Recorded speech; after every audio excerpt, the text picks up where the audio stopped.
The next is range. The range data type generates the sequence of number. It's commonly used in loops.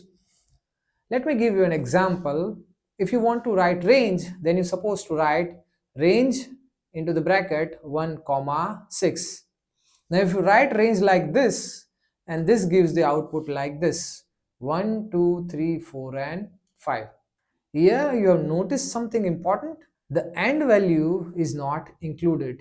AND value is 6, which is not included here, right?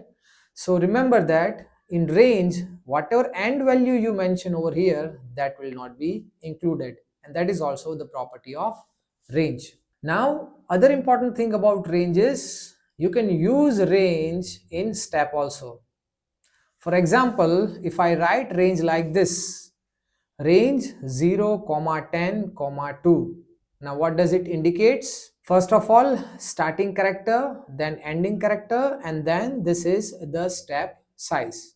And like this, if we run and execute this thing, and this is the output, we get 0 2 4 6 8, and 10 is not included. Why? Because it is end character.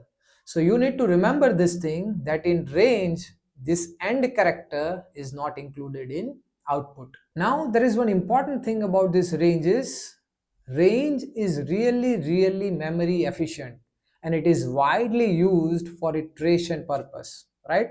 So this is very important about range.